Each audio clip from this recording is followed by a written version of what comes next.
Mula bata pa lang ako ay nagtrabaho na, nagbanat ng buto kasama ang aking ama.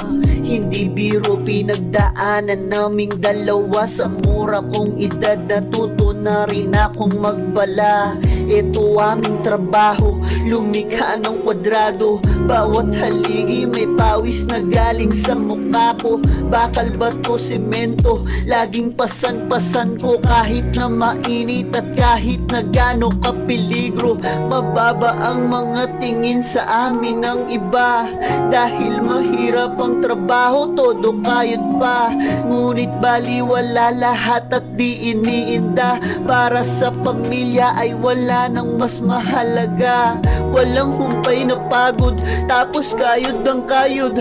Isang linggong trinabaho, kulang pa rin ang sahod. Ito aming trabaho, oo di madali to. Kung wala kami, walang tahanan na mabubuo.